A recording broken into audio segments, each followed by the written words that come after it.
Welcome to WhiskyCast, cask strength conversation featuring news and interviews from the world of whiskey.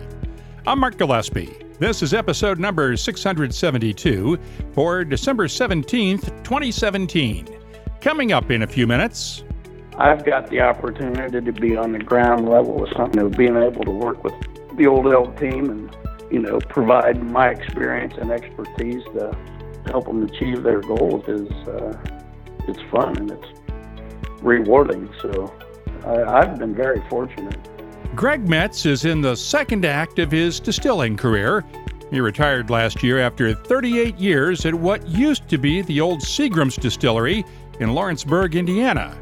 It was known for a few years as LDI and now carries the name of its current owner, MGP Ingredients. One of his final contract distilling clients in Lawrenceburg was an upstart bourbon brand based in Fort Collins, Colorado.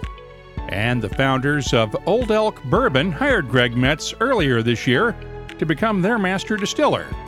We'll talk with Greg about his new job and his old one later on WhiskyCast In-Depth.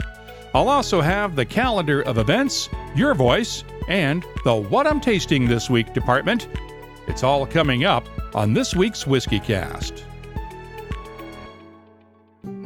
WhiskyCast, brought to you by Redbreast, the definitive single pot still Irish whiskey.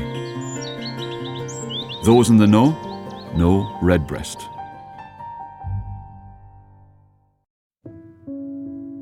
The holidays are a time to celebrate, to share something special with friends and family.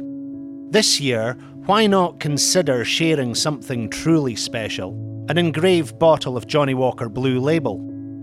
Support for WhiskyCast comes from Johnnie Walker. Visit johnniewalker.com to find out more about engraving options near you. As always, let's start off with the week's news. It's brought to you by Highland Park. The end of the year usually comes with a flurry of last-minute business deals, and that was the case this week. Mexico's Beckman family is best known as the owners of Jose Cuervo Tequila, but the family is expanding its whiskey portfolio once again.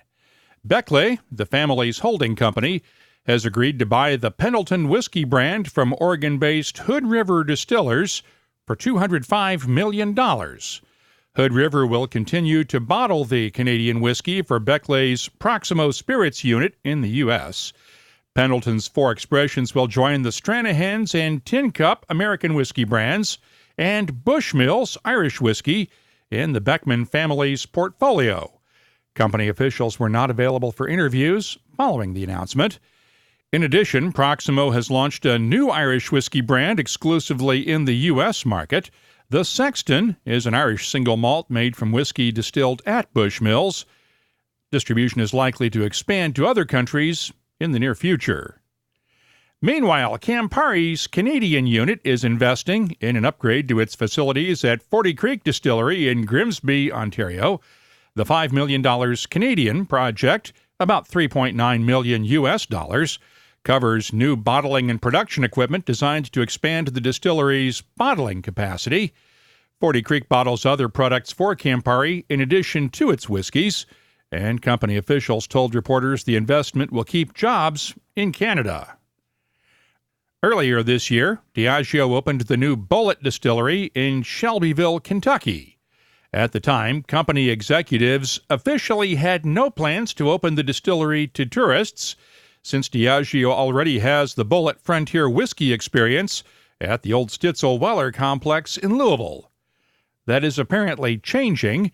While no official details have been announced yet, the Kentucky Tourism Development Finance Authority has approved a $2.5 million incentive package for a Bulleit Visitors Center at the distillery.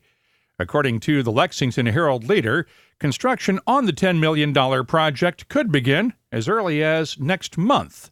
Now, there are plans to rebrand the Louisville site as the Stitzel-Weller Experience and use it to promote Diageo's other bourbon brands, including Blade & Bow and I.W. Harper, along with Bulleit and the Orphan Barrel range. According to Jeff Perrott, Diageo's head of American whiskey development, The new Bulleit facility will also be the home of Bulleit founder Tom Bulleit's office space. Why is that important? Well, his current office at the Stitzel-Weller complex is the same one that was used by Pappy Van Winkle when he ran the place back in the day. No word on what will happen to that office space after Tom moves out. In other news, Terracentia's O.Z. Tyler Distillery in Owensboro, Kentucky, has reached a milestone just a year after the old Charles Medley Distillery came back to life after being closed since 1993. When Terracentia reopened the distillery last year, after investing more than $25 million in the place, it joined the Kentucky Distillers Association as a craft member. That's the basic rung of membership in the trade group. Now, O.Z. Tyler has been upgraded to what the KDA calls a heritage member.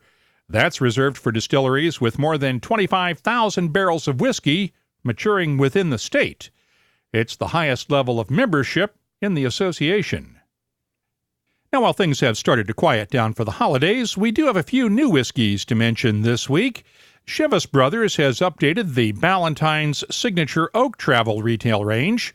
The 21-year-old Signature Oak collection includes new European oak and American oak bottlings. It'll be available exclusively at Asian travel retail shops for the next year or so before getting a wider release. Now, these are a sequel to the original Signature Oak collection that featured no age statement European and American oak bottlings. There's no word yet on pricing. Also on the travel retail front, Diageo has opened a Johnnie Walker shop at Miami International Airport that follows similar moves at airports in Asia and the Middle East. Starting next March, the Miami shop will offer a special Johnnie Walker Blue Label Miami edition with just 500 bottles available. The shop will also carry a range of other Diageo Scotch whiskies and have a bar. A few weeks ago, I was in Northern Virginia for the 10th anniversary celebrations at the restored George Washington's Distillery at Mount Vernon. Now the distillery has released its first 4-year-old straight rye whiskey using the original Mount Vernon recipe. Steve Bashore heads up the distillery. We've been setting back barrels since 2010, but we've always been in a cycle of releasing 2-year-old straight rye, and we decided we should go ahead and let it run a little longer in the barrel. So we're very happy to be able to offer this in a very small batch. It's a single barrel, but it tastes wonderful, and I think people are going to be real happy with it. The 4-year-old George Washington's rye is only available at Mount Vernon's gift shop for $225 a bottle, with all proceeds going to benefit the estate's educational programs. By the way, the distillery has closed to tours for the winter and will not reopen until April. But you can get a look at how they make whiskey at Mount Vernon in our latest WhiskyCast HD episode from the anniversary celebration. It's available on YouTube, iTunes, and, of course, at whiskycast.com. Back in October, we heard from Cuervo Distillery's Kalle Valkonen about the 3-year-old Finnish single rye malt whiskey they had just released in Finland. There's going to be very small launches coming up in next 2 years. These will be like individual bottlings, and 2019 then a permanent, the first Finnish single malt rye whiskey will be out for real. The first bottles of that whiskey are now reaching export markets. It's bottled at 47.8% ABV and is available in the UK and a handful of other European countries in very limited amounts for about 60 pounds, around $80 a bottle. I have a sample of it, and I'll have my tasting notes for it later on. And finally, there's a new world record for the bar with the most whiskeys available. Or is it really a world record? Guinness World Records has certified the Glenesk Hotel in Angus, Scotland, as having the most whiskeys available for sale. Its 1,031 whiskeys beat out the old record held by the Millionaire's Casino in Ayrshire, Scotland. Before we go any further, I contacted the hotel's operations manager, Samuel Allen, on Friday, And citing company policy, he referred me to the hotel's PR agency, who promptly told me the hotel was closed for the festive season and no one would be available for interviews until after the first of the year, when the Glen Esk Hotel plans a special celebration around the world record. You see, as soon as word of this world record got out, the questions started to fly. 1,031 is an impressive number, but a world record? Not by a long shot. For instance, the folks at the Jack Rose Dining Saloon in Washington, D.C. confirmed to us on Twitter that it currently has more than 2,700 whiskeys available, though owner Bill Thomas was not available for an interview this week. But Derek Mather of the Artisan Restaurant and Whiskey Bar in Wishaw, Scotland was, and there's more to the story behind that world record. It was brought to my attention by a couple of my friends who'd posted it on my Facebook page and then tagged me in it. So I knew nothing about it. And then obviously other people just kind of jumped on the bandwagon because quite a few people know how much whiskey that we've got in the restaurant, which is obviously always growing. There's always deliveries coming in, especially with my, how do you call it? Obsession with Bruichladdich, which is just about to hit 900 different bottles this week in the restaurant. So that's as I said, it was brought to my attention with that, and then it got me thinking. Goes, well, I knew about the old Guinness Book record of being 800 bottles, but I've never ever done anything about it. So how many bottles do you have behind the bar? Behind the bar, we have, at the moment in the restaurant, we have got 3,450 bottles in the restaurant, out of which 2,240 are opened for consumption.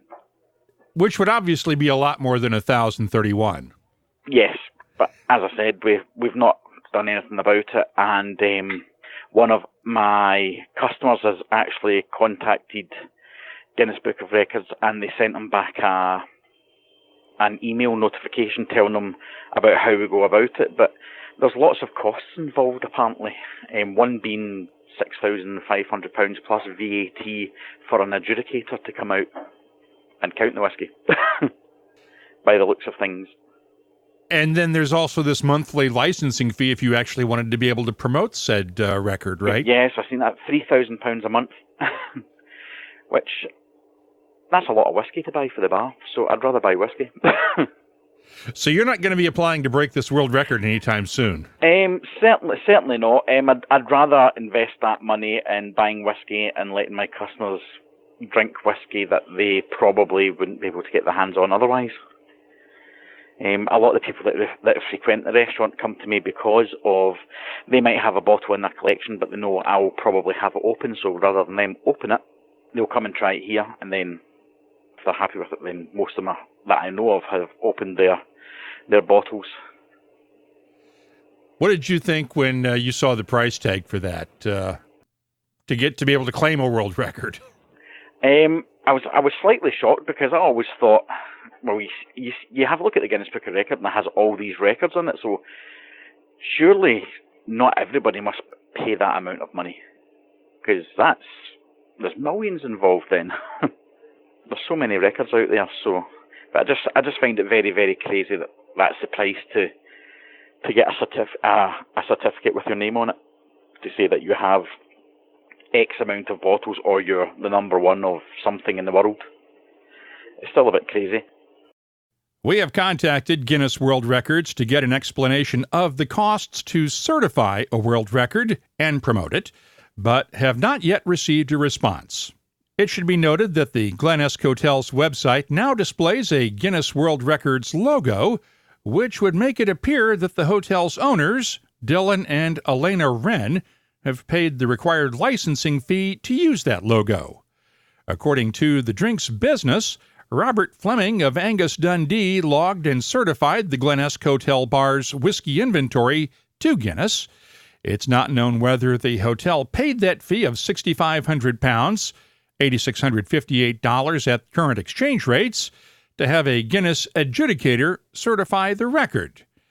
Once again, the Glen Esk Hotel is now closed for the holidays, and the hotel's spokesman declined to make anyone available for interviews, though we'll be glad to give them a chance to tell their side of the story at any time. You can keep up with the latest whiskey news all week long at WhiskyCast.com. The news is brought to you by Highland Park. Okay, Christmas is a few days away, and let me guess that you might already be getting tired of Christmas music. Well, the folks at Highland Park have something to get you in a better mood. They've collaborated with musician and producer Saul Davies to create the Full Volume playlist on Spotify, with 20 songs that inspired Saul's soundtrack that goes along with Highland Park's new Full Volume single malt whiskey. I'll guarantee you there's not a single Christmas song on there. Check it out on Spotify. Just enter Highland Park Whiskey in the search field, and of course, crank the volume up to 11. As for the Full Volume whiskey, you'll find that at a whiskey shop near you or at highlandparkwhiskey.com. You don't need a special occasion to open a bottle of Johnnie Walker Blue Label. But when you have a special occasion, why not celebrate with a specially engraved bottle of Johnnie Walker Blue Label? Here's how one whiskey lover celebrated his team's recent success. He arranged to have 108 specially engraved bottles of Johnnie Walker Blue Label made for his co-workers. You might say he hit a home run. Just like a perfectly executed double play, Johnnie Walker Blue Label is smooth and well-rounded, and unlike a trophy, never needs polishing. Support for WhiskyCast comes from Johnnie Walker. Visit johnnywalker.com to find out more about engraving options near you. Johnnie Walker Blue Label Blended Scotch Whiskey, 40% alcohol by volume. Imported by Diageo North America, Norwalk, Connecticut. Please drink responsibly. Heading out on the road for the holidays? Don't forget to take us with you. We'll have new episodes of WhiskyCast on Christmas Eve and New Year's Eve, along with fresh episodes of WhiskyCast HD and the WhiskyCast Tasting Panel podcasts, too. Remember, we do not encourage drinking and driving, but listening to WhiskyCast while you're driving? We're good with that. And if you can't get enough of my voice, and Lord, I know that's quite possible, well, I was a guest on 2 other podcasts that are out now. Thanks to Adam Minahan and David Niles from The Catholic Man Show for having me on their podcast this past week. And a special thanks to Angel Jones for inviting me to be one of his guests on his 12-Minute Conversations podcast. You'll find both shows on Apple Podcasts and most other podcast directories. Let's open up the inbox now for this week's Your Voice, brought to you by Lot 40. Got this email from Will Drucker following last week's episode that featured the New York Times panel discussion earlier this month on the role of women in the distilling and brewing industries. Hi, Mark. I'm an avid listener of WhiskyCast and was so pleased with your most recent episode about women in whiskey, sisters in suds. Not only does the growing number of women in the industry represent an exciting new dimension of the craft spirits and beer industry, it is such an encouraging trend given all the misogyny and sexism that is making headlines these days. I just shared this with my girlfriend, sister, and mom. Cheers, Will. Thank you, Will. I am glad you enjoyed it. And Adam Schwartz-Lowe at Baducci on Twitter added this comment: great episode on women in whiskey. Makes me want to go to D.C. for Republic Restoratives. That was the distillery that hosted the event the other night, and I'd recommend it if you're in the D.C. area. It's a really beautiful and creatively done distillery that's worth taking a look at. Real Sue Williams on Twitter responded to one of my tweets about the snow this past week with this comment: this time of year, I refer to whiskey as medicine. It's actually life-saving. Oh, and can you tell my doctor this too? Cheers. Of course, that's a really good reason to break out that excuse note that I posted on our social media feeds a while back. It might not work with your doctor or your boss, but hey, never hurts to try. Sue came back with, love it. My boss loves whiskey, so he would accept it. I have to give people credit for some shameless self-promotion every once in a while, especially during the holidays. After all, I do it too. R.M. Peluso at Choco Meditator hit our Twitter feed with this plug for her new book, Deep Tasting Chocolate and Whiskey. Mark, your followers may find my book a great holiday gift, even to themselves. Blurbs by Davin DeCurgamo, Matt Hoffman, Ralph Lorenzo, and so on. Okay, I haven't read it yet, but if you got those guys to write blurbs for you, that's saying something. I'll post a link to her book, Deep Tasting Chocolate and Whiskey, on Amazon in our show notes for this week at whiskycast.com. Bobby Parnell at BDP514AM on Twitter had a more serious point to make. I know it isn't fun to talk about, but it might help us consumers out if experts like yourself would shine some light on the ridiculous shipping laws here in the States. Perhaps then we could get some of these antiquated laws and regulations changed. As I told Bobby on Twitter, he's right. It is not fun to talk about. That's because the 21st Amendment to the Constitution that ended Prohibition also gave states pretty much the ultimate right to regulate alcohol sales within their borders and shipments both in-state and across state borders. And that's resulted in a maze of obscure rules that could drive Stephen Hawking crazy. The only way things are going to change is if listeners like you take the time to research the laws in your own state, and if you're up for a fight, start pressuring your state lawmakers to change those laws in favor of the consumers. Of course, you'll probably face a lot of opposition from those who benefit from the way the current system is set up. If you have something you'd like to get off your chest, you can always post it on the Your Voice page at whiskycast.com or find us on social media. We're on Facebook, Twitter, Instagram, and Tumblr at WhiskyCast.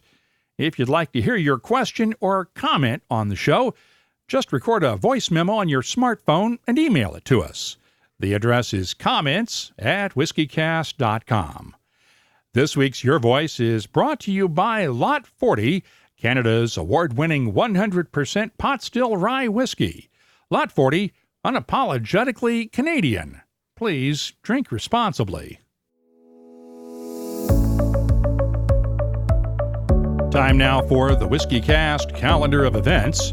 Julio's Liquors has a Glen Murray tasting coming up this Thursday night, December 21st in Westboro, Massachusetts. Villa Canthor in Limburg, Germany has its Christmas single malt tasting on Saturday, the 23rd. 7 Grand and Las Perlas will be hosting the Tullamore New Year's Eve party in Austin, Texas on New Year's Eve, the 31st. The Silver Dollar in Frankfort, Kentucky has a Pappy Van Winkle dinner on January 9th. And the Oak Haven Table and Bar in New Haven, Connecticut has its own Pappy Van Winkle dinner on the 11th. You can stretch out with a yoga class and whiskey tasting at Westland Distillery in Seattle, Washington on January 13th. And the W Hotel in Atlanta has a Taste of Scotland single malt dinner coming up January 18th. I'll be in Victoria, British Columbia for the annual Victoria Whiskey Festival, January 18th through the 21st. I hope to see you there. And if you can't make it, listen for special coverage that weekend right here on WhiskyCast. Right now, we have 148 different events around the world on the searchable calendar at whiskycast.com, and we're adding new events all the time. If you have a whiskey event coming up, just use the contact form on our website and let us know all about it. Redbreast fans have always cherished our whiskey's sherry notes, so we set out to embellish that character. Introducing the Redbreast Listowel edition, a quintessential single pot still Irish whiskey finished in first fill Oloroso sherry casks from Spain's prestigious Bodegas Listowel. Carrying Redbreast's trademark pot still spices and dark dried fruit notes, the Listowel edition is graced with an enduring sherry finish that would be better described as a final act. Discover the newest branch on the Redbreast family tree. This week's WhiskyCast In-Depth is brought to you by Lagavulin. Greg Metze has been making whiskey for a long time, but he hasn't gotten all of the acclaim that other master distillers have received over the years for a couple of reasons. One, Greg wasn't based in Kentucky, but about as close as you can get. He was at the old Seagram Distillery in Lawrenceburg, Indiana, just a couple of miles or so north of the Ohio River. And for most of his time in Lawrenceburg, Seagram's had him making the whiskeys that went into Seagram's 7 Crown. A big seller, but not something that really excited whiskey lovers. Eventually, the Seagram's Distillery became LDI after Seagram's broke up, and a few years later it was sold to MGP Ingredients. And by then, Greg was the master distiller. He still didn't get a lot of acclaim, though, because by then, the distillery was specializing in doing contract work for other whiskey brands. And the odds are pretty good you've probably tasted more than a few of his whiskeys without ever knowing it. The only time he ever got some of that much-deserved acclaim was when MGP produced its first distillery bottling a couple of years ago and named it Metze's Select Bourbon in his honor. Last year, he retired after 38 years at the distillery in Lawrenceburg, intending to focus on consulting work. But that did not last long. You see, one of those clients was Old Elk Distilling in Fort Collins, Colorado. He'd worked with them at MGP, and they persuaded him to come out of retirement to become their master distiller. And they're making him the face of their new whiskey brand. Really, it was the ability to work with Curt and Nancy Richardson, who founded Old Elk about 4 years ago, I guess, when they actually approached me while I was working at the Lawrenceburg facility to make their custom mash bill for them. So that was really the introduction part of it. And then, as the relationship grew, they approached me about joining their team on a full-time basis. And I don't know if you know much about, they are an amazing couple of people, and they're all about new and innovative products, and everything they do is built on integrity, values, and craftsmanship. And I couldn't think of a better atmosphere to work in. And so I joined them full-time March of last year. And we should note that while a lot of people probably have never heard of Curt and Nancy Richardson, a lot of people who listen to this show may well have one of their products. They were the ones who created the OtterBox line of phone cases and stuff like that. I know I have one on my phone. Yeah, that is true. And he's just a amazing, innovative guy. And now, he's got several companies. He put together a really fine team of smart, young, passionate, hardworking folks that make up the Old Elk Team back in Fort Collins, and then asked me to join it, like I said, last March. So it's been great, and it's really been fun, and it's going to be very rewarding. So I'm really totally on board and totally looking forward to the whole adventure. So it's going to be cool. And this was March of last year, right? Yes. Like I said, prior to March, I did work for Old Elk from June when I left MGP on a consulting basis.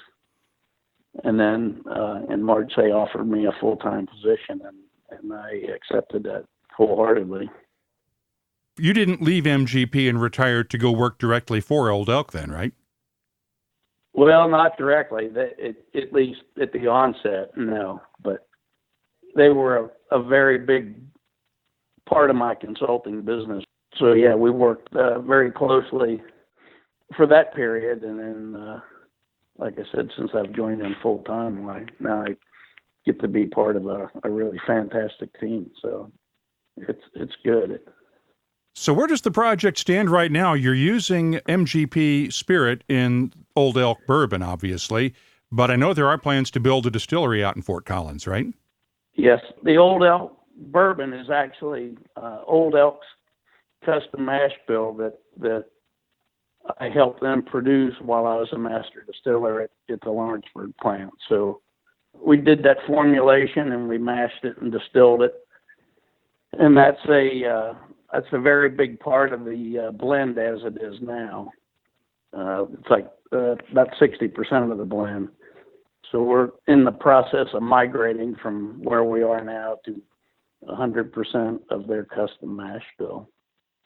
Currently, they're a production-only facility. They've got a craft distillery in Fort Collins, and then they've done work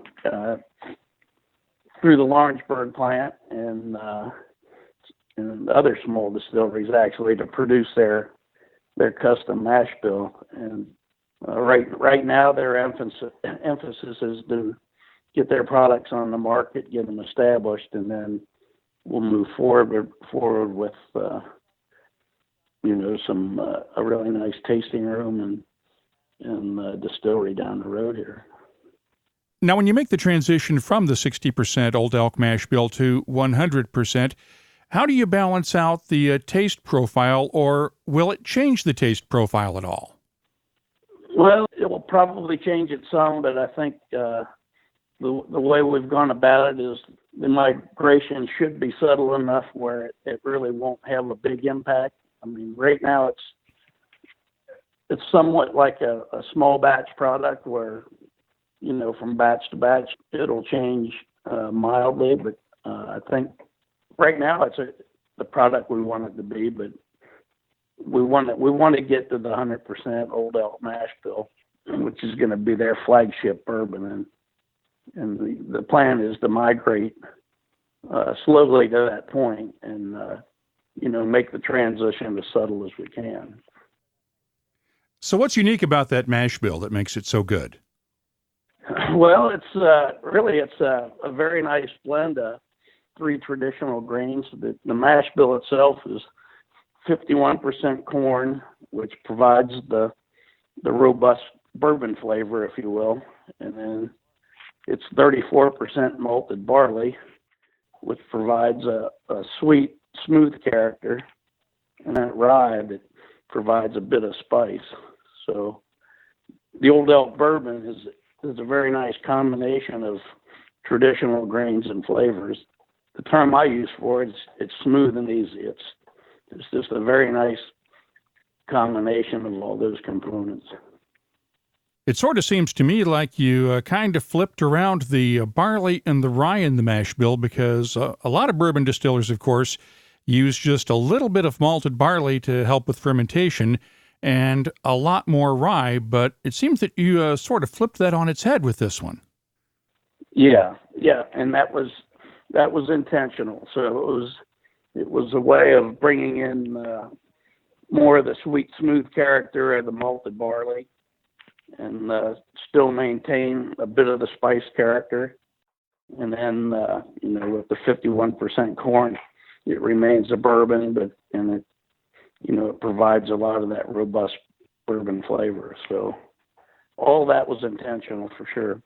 Now, I saw the bottle of Old Elk with your signature on the front, and I think this makes you probably one of the rare distillers to have your name on bottles from two different brands and two different companies now, because the folks at MGP had the Metze's Select, which was their first bottling of MGP distillate, and then it was less than a year later that you retired from MGP to go into the consulting business.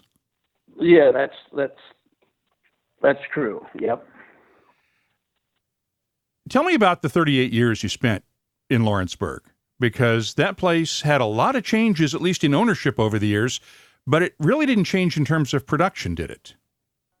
The distillery then was part of the Seagram family, and it was bought and started right after Prohibition, and it was built to be a Seagram distillery that provided all the distillates required for the 7 Crown blend. So they had the rye whiskey mash bills, and they had a corn whiskey mash bill that we produced primarily for the 7 Crown blend. And then as things changed over the years, Seagram's got out of the business, and Pernod and Diageo was part of that business for a while. And then when they left, then the facility became a contract distiller. And basically, contract distilling started with those, has gotten into custom mash bills as well for other customers, which is really where I met the Old Elk folks. They approached the distillery about making their custom mash bill, which we were able to do. And I think it's fair to say that MGP really helped put a lot of these small independent craft distillers and bourbon bottlers on the map, because had it not been for the whiskey that you guys were making in Lawrenceburg, a lot of those companies never really would have been able to get a start. That actually started when we were LDI, which was prior to MGP. They continued that trend, but a lot of that groundbreaking was done while the facility was owned by Lawrence Dupre of Trinidad. And basically when Pernod gave up, at that point when the facility first became a contract distiller. So a lot of that groundwork was laid during the 4.5 years that facility was operated under the LDI team. How close did you guys come to closing down when Pernod gave up on the place back in, I think, about 2008 or so? We're probably a year of operating. If it wouldn't have been purchased again, it would have probably had to been mothballed. It was pretty close. I remember there was at one point an employee buyout right after Pernod got out that I think, was that in between Pernod and the Angostura folks? No, actually, we went right from the Angostura folks, and then from Angostura they went to MGP. Okay. And the period between Angostura getting out of it and MGP taking over is where the timeline started to get really tight.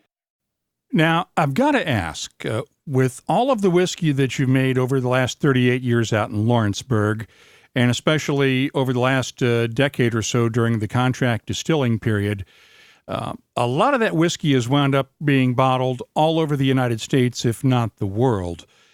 And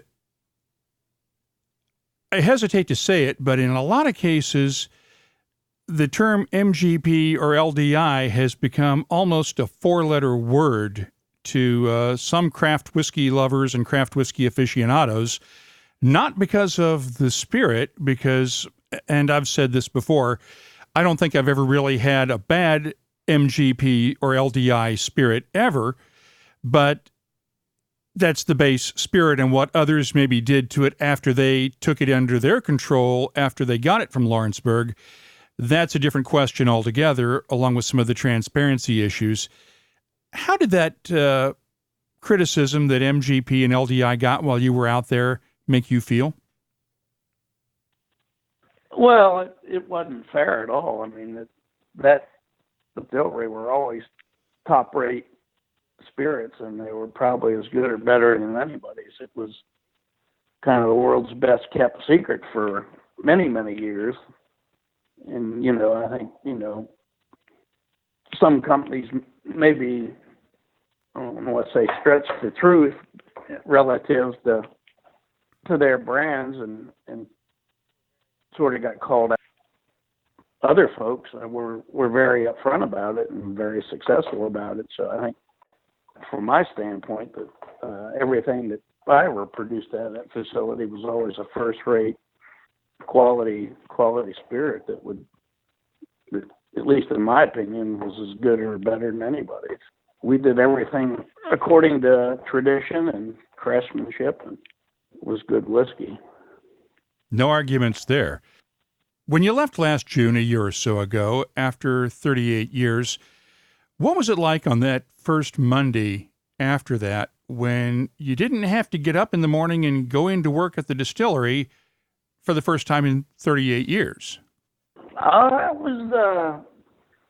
It was different. I mean, I really had an extremely close relationship with all the operators at that place, and probably about half of my time was doing the management side of the business, and the other half I was still out in the distillery working with the operators and troubleshooting issues. Or it was definitely a change in lifestyle, but fact of the matter is I still keep in contact with a handful of that group that are near and dear to my heart, for sure.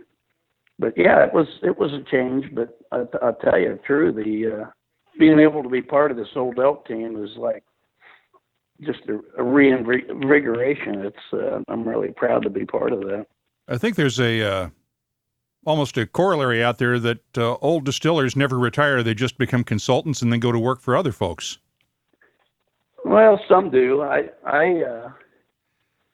would say that I've been very fortunate in the fact that I've got the opportunity to be on the ground level with something, being able to work with the Old Elk team and, provide my experience and expertise to help them achieve their goals it's fun and it's rewarding. So I've been very fortunate. You think you're going to wind up moving out to Fort Collins on a full-time basis? That's yet to be seen. I think right now the commuting part, that as we get Old Elk launched across more states, which is coming soon, and I think my trips to Fort Collins will become more frequent. But I don't know what the future holds relative to that. But I really enjoy what I'm doing, and I'm really proud to be part of their process. So you got the original Old Elk Bourbon with this mash bill that you guys have created, the 51% corn, high barley, low rye. What comes next? You got anything else in the pipeline? We do, but we're just not at liberty to talk about it right this minute. But, yeah, we definitely have. There are definitely future plans out there down the pike. But yeah, we're going to be more than a one-hit wonder, put it that way. I got to ask, when you first went out to talk to those folks, did you have to check your phone case to make sure it was an OtterBox? Well, I made sure it was. Yeah, if you ever get the chance, you'll be amazed at the quality of people that they are, and they're remarkable individuals, and so hopefully you'll get a chance to meet them sometime. And, yeah, I hope so, because it's always fun to meet folks who are successful in one business and decide to move into the whiskey business, because they usually bring something unique with them along the way. And yeah, I think hiring you was a great move for them. Yeah, it's a good marriage, and it'll continue to be a good marriage. Curt is obviously an innovator and an entrepreneur, and he's all about doing it right, and he's not going to sidestep anything relative to the process or quality, and he's all about putting out the highest quality product that's possible. And working under that umbrella it's a privilege and an honor. Right now, Old Elk Bourbon is only available in Colorado and California, but that's very likely to change in the coming year. That's this week's WhiskyCast In-Depth, brought to you by Lagavulin. Need a laugh this holiday season? The one and only Nick Offerman is back with 2 new holiday videos in his My Tales of Whiskey series online. Remember, it's better to give than it is to receive, unless you receive a bottle of Lagavulin. That's the gift you won't want to regift. Find out more at malts.com. The What I'm Tasting This Week department is brought to you by Heaven Hill Distillery. And let's start off with Greg's Old Elk Bourbon. It's bottled at 44% ABV. The nose is sweet with notes of caramel candy, brown sugar, honey, muted spices, and a nice malty touch from all of that malted barley in the mash bill.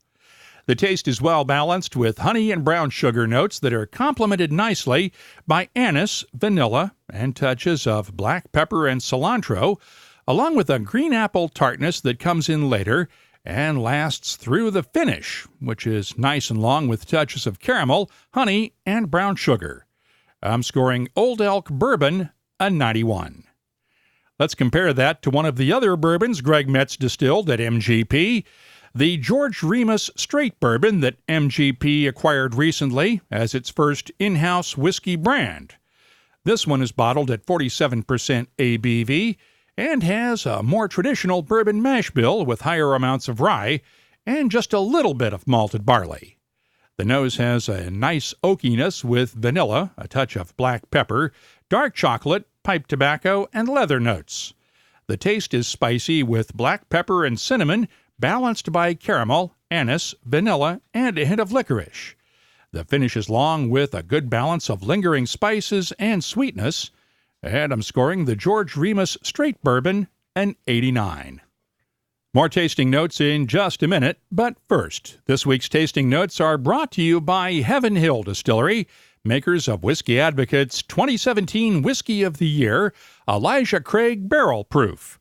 The 12-year-old barrel proof bourbon was pitted blind against competition from around the globe and was consistently ranked number 1 by the magazine's testers. Meet the whole Elijah Craig family at heavenhilldistillery.com. Think wisely, drink wisely. During the news, I mentioned the debut release of Cuervo Single Malt Rye Whiskey from Finland's Cuervo Distillery. Callie Valkonen gave me a sample when we talked in London, and I opened it up this week. It's bottled at 47.8% ABV, and the nose has notes of clove, nutmeg, honey, vanilla, pipe tobacco, and a good oakiness. The taste has great spicy notes of clove, black pepper, and cardamom, balanced nicely by honey, orange peel, and vanilla underneath. The finish is long and mouth-watering with lingering spices and just a hint of citrus sweetness. It's a great debut, and I can't wait to see what they come up with in the future. I'm scoring the first release of Cuervo Single Malt Rye Whiskey an 88.